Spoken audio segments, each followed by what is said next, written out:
Valeu, torcedor. Muito obrigado pelo teu carinho, pela tua audiência aqui com o nosso canal. Se tu ainda não for inscrito, já te inscreve, deixa teu like, ativa o sininho. Vamos falar das últimas de Grêmio. Afinal de contas, ontem foi dia de jogo. Infelizmente, mais uma derrota para conta do Tricolor. Uma derrota que foi dolorida, foi com requintes de crueldade. O Grêmio saiu vencendo por 2-0, levou o empate e até a virada nos últimos instantes da partida.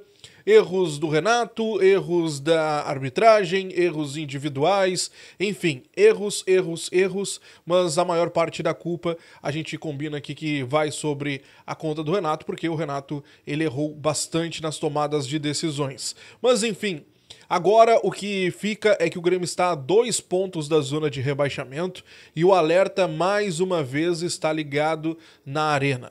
O Grêmio precisa pontuar nas próximas rodadas. E esse é o grande problema. Os próximos adversários do Grêmio são adversários bem complicados. O próximo adversário que o Grêmio enfrenta é o Bragantino lá em São Paulo, no dia 15. Um adversário praticamente direto. O Grêmio hoje está na 15ª colocação com 27 pontos, enquanto o Bragantino está na 11ª colocação com 30 pontos. Então o Grêmio precisa estar atento ao Bragantino se quiser sonhar ainda com uma possibilidade de pré-Libertadores, mas principalmente em se distanciar da zona de rebaixamento, porque hoje 2 pontinhos nos separam da zona maldita, tá?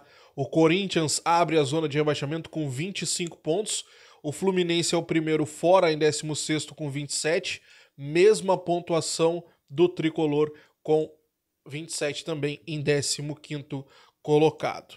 Gente, todo mundo de folga, tá? Os guerreiros estão de folga. Se apresentam agora na próxima quinta-feira, às 13h30 da tarde. O técnico Renato Portaluppi ontem, após o jogo, concedeu uma rápida entrevista coletiva, coisa ali de 4 ou 5 perguntas apenas, e depois já tinha voo marcado para o Rio de Janeiro.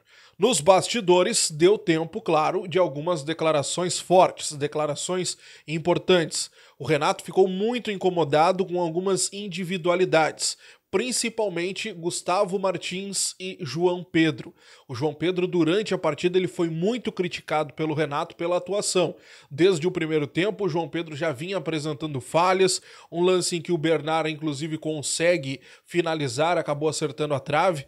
O Renato, irritado com o João Pedro, olha pro João Pedro, pergunta para ele se ele tá dormindo, o que ele tá fazendo em campo, o que tá acontecendo, e depois no segundo tempo vocês viram o que aconteceu, né? Mas o João Pedro foi um dos mais criticados pelo Renato.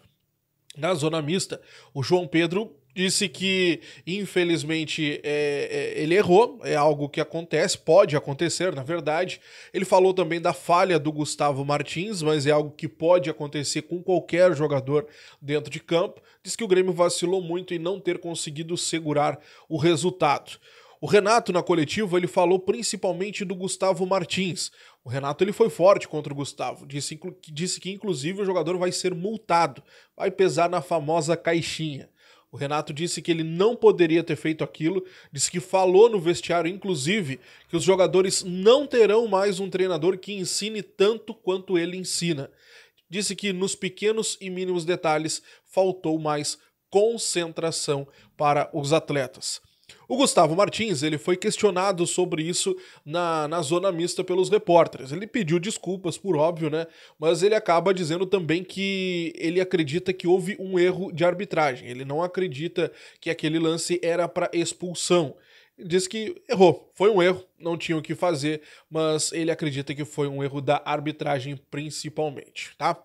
Os bastidores foram fortes, o presidente Alberto Guerra e o vice-futebol Antônio Brum não concederam entrevista, não falaram com nenhum dos repórteres, mas o Renato se mostrou bastante indignado, principalmente com a atuação dos jogadores.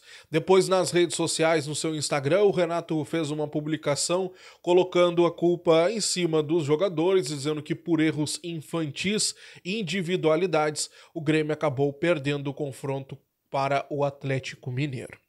Gente, vamos avançar um pouquinho, vamos falar sobre outras pautas importantes aqui no nosso canal, para o nosso Grêmio. Vou começar falando sobre Vicent Aboubakar. Pois é, esse nome esteve muito na nossa pauta, a gente falou muito sobre ele aqui no início da temporada, o camaronês de 32 anos, jogador do Besiktas.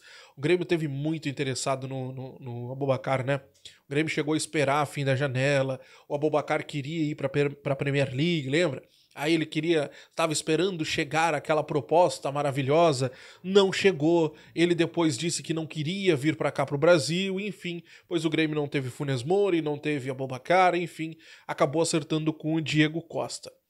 Pois o tempo passou, a história foi mudando, o Aboubakar teve problemas físicos, perdeu ainda mais espaço no Besiktas e no meio dessa temporada, segundo o colega Eduardo Gabardo, o Aboubakar: eu quero ir para o Grêmio.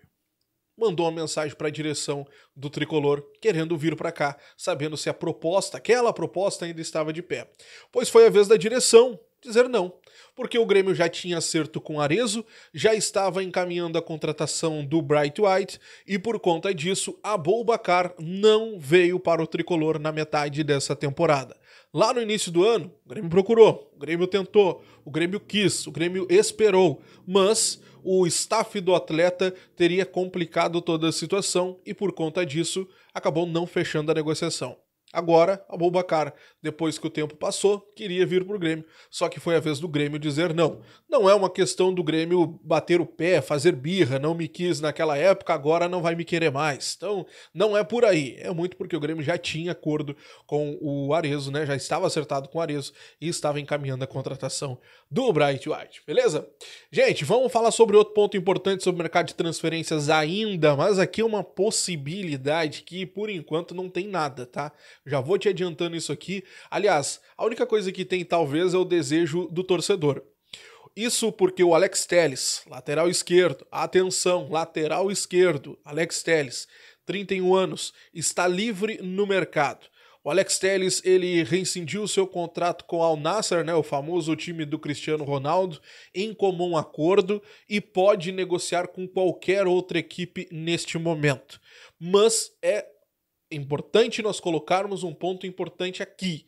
Ele ainda não sabe se voltará para o Brasil ou se seguirá a sua vida fora, seja na Europa. Ele tem muito mercado na Europa, tá? É importante que se diga isso.